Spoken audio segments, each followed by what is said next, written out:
we have to have this buying consultation. We got to sit with them, talk to them. Get to know them, make sure it's a right fit. Right, because if it's not a good fit, if they don't like us, and they're in that agreement, yeah, they can cancel it, but it creates a lot of weird stuff, right? Yeah, So people have trouble with hard conversations. Yeah, so if you're a consumer out there and you're thinking about buying a house, you need to get to a point where you're interviewing agents.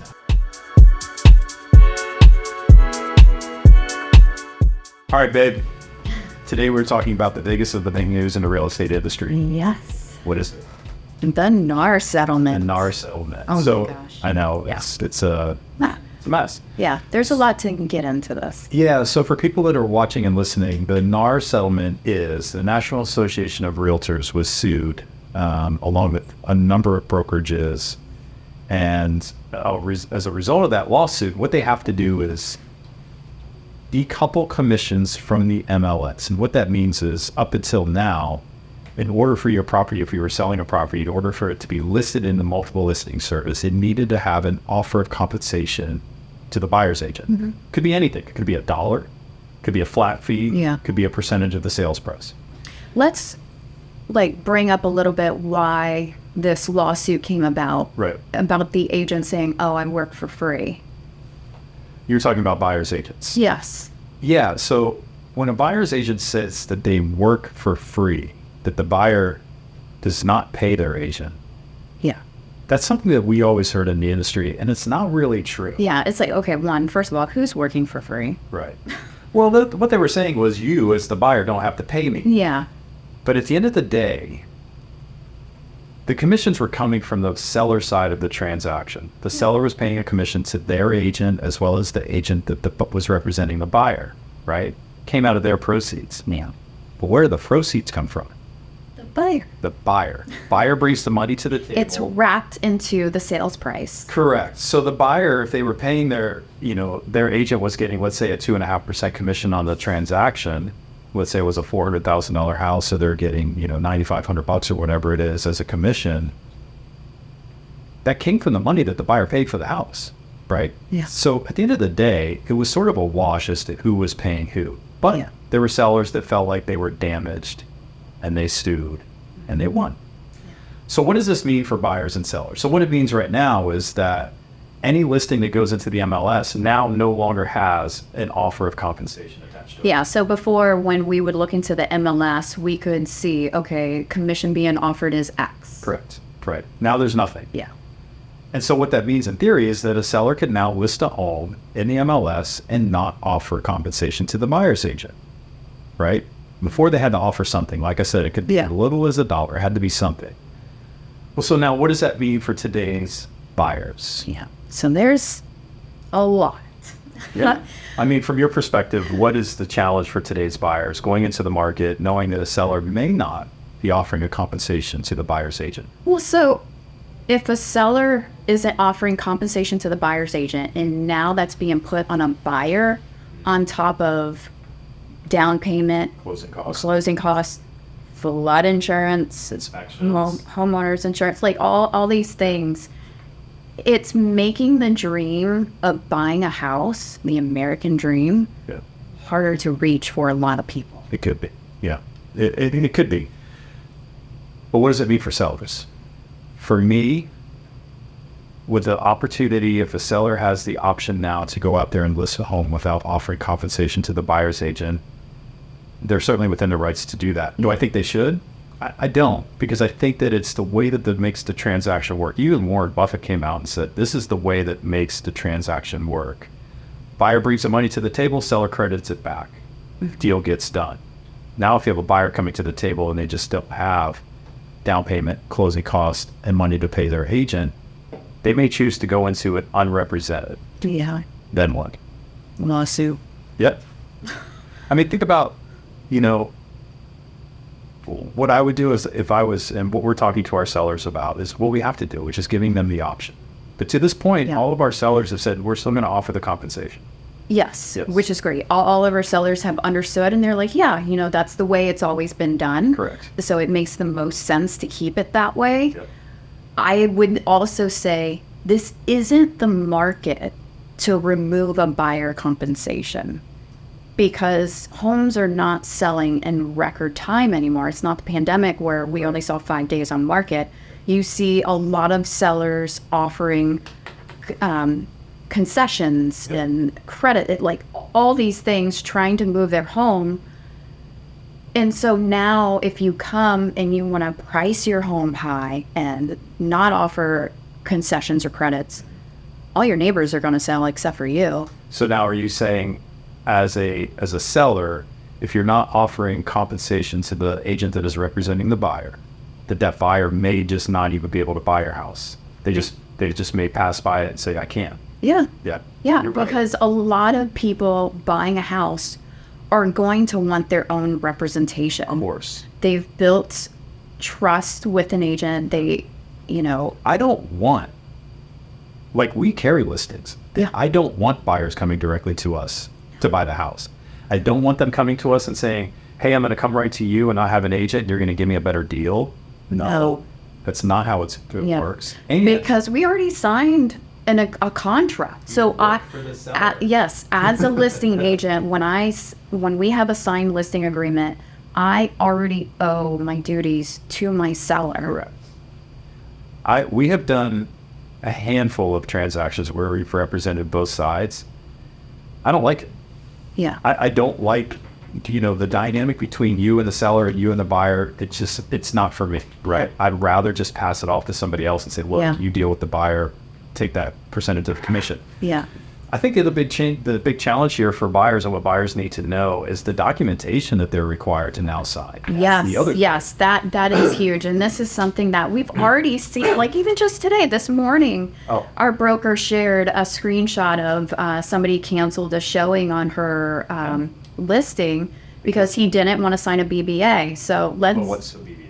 A buyer brokerage agreement. Right. So a buyer brokerage agreement is a working agreement between you, the real estate agent, and the buyer, basically spelling out the duties of each, protection for both, and just saying that you guys are working together, and the agent's commission is also spelled out. Yeah, so it spells out what the agent would be paid on the transaction, and it's an exclusive agreement, right? Yes. So what it's saying is you as the buyer are now obligated, we're working together. It's cancelable. Like, you could cancel that. Yeah, you can just say, I don't really want to work with you. But if you're just meeting an agent for the first time, like what happened today with Leanne's seller, it was an internet lead. Buyer shows up with their agent who they just met. They met him on the internet. This is the first time they've ever been anywhere in front of this house to go inside and see it. And she said, you have to sign this document. The guy said, I'm not signing this. I don't even know who you are. Yeah. Right? And I agree with that. Yeah, and I get it. It's almost like going to a car dealership and having to sign like a sales contract for a car before you can even test drive it. Absolutely. Like it's very just invasive. It is. So anyways, if you're a buyer, if you think about buying a house, if you're in the market to buy a house, and this is the rule across the land. There's nothing we can do about it. There's nothing anybody can do about it. There's a buyer broker agreement that you could sign that means we're in an exclusive relationship. There's also a showing agreement that you could sign that says, look, this agent's just going to show me some houses, right? But this is for any property that you want to see. Yeah, so if you're out there on a Saturday afternoon driving around to open houses and you want to go inside and see one, you have to have something signed. Open houses are a different story. You can go into an open house and see it. But if you pull up in front of the house and you see the sign and you call the listing agent's number and you say, hey, I'm interested in seeing this property, and they drive down there to show it to you, you got to sign an agreement with them. Yes, you have to sign. And then if you leave that one, you go down the street and see the other house and you call that agent, you got to sign the same agreement with that, the same showing agreement, right? You can't sign the buyer broker agreement because those are exclusive. So it creates this paperwork, this headache, this hesitation from buyers to sign the document, right? So what are we doing when it comes to buyers? Buyer consultation. Yeah. When you meet with us, when you call us, when you send us a DM and you say, hey, listen, I'm thinking about buying a house, we have to have this buyer consultation. We got to sit with them, talk to them. Get to know them. Make sure it's a right fit. Right, because if it's not a good fit, if they don't like us, and they're in that agreement, they can cancel it, but it creates a lot of weird stuff, right? Yeah, So people have trouble with hard conversations. Yeah. So if you're a consumer out there and you're thinking about buying a house, you need to get to a point where you're interviewing agents now. Yes. Interview agents, make sure that they have experience. Yep. And it is important to have representation as a buyer. And because a lot of people are like, well, they could just go to the listing agent. But What, 10 listing agents on a Saturday afternoon if you want to go see 10 different houses? well, if they want to buy the house, Yeah. because you know, we already said how they have an agreement and they work for the seller. And a perfect example is like, you know, we had clients who were under contract on a house. We recommended a sewer scope because of the year of the house. The sewer scope, you know, showed that there were cracks in the pipe. And we came back during our home inspection and disclosed this. And the listing agent was like, oh, well, this should be common for this era of home. What? A $20,000 repair is common. Yeah. Yeah. Yeah. You want that representation. You want somebody looking out for you. You want to make sure that, you know, To mitigate the risks. Yes. It's not about opening a door. Anybody can open a door. I hate when I see that online when people are saying, oh, all buyer agents do is open a door. Dude, what? It's because a lot of agents have a search function on their website, which, hold up. We don't have a search function on our website because we already know people are going to use Zillow. They're going to look on their own. So we go above that. We want to be known as like the knowledgeable ones, how to mitigate risks. And so that you can get to a closing table and know that you're going to be buying a house that's secure. Yep. Yep. You know, what's weird is as we're sitting here talking, I get an alert for Inman News. Okay. You know, Inman. Yeah. Real estate publication. Yeah. Here's the headline. Michigan agents and brokers sue National Association of Realtors due to the antitrust sale. So already with this settlement, there's a handful of MLSs and states that have opted out of this, right? Opting out of the lawsuit removes the protection for all the agents and brokers in that state because they were protected under the settlement from being sued individually.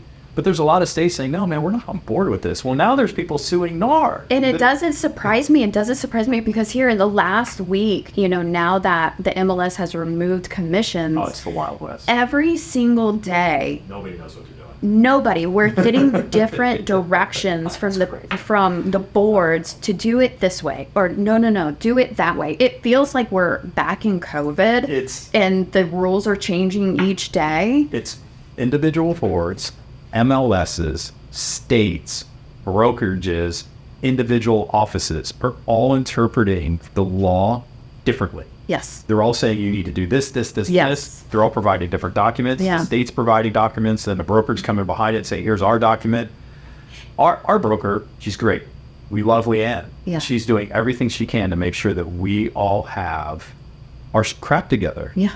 And it changes every day. Yes. Right? So, and this isn't to scare anybody, right? Like, I'm not talking about this to scare buyers or sellers out of wanting to make a purchase or Just this is a big change in our industry, Yeah, and they didn't have it figured out. And so we're just, at the end of the day, we know how to protect our clients.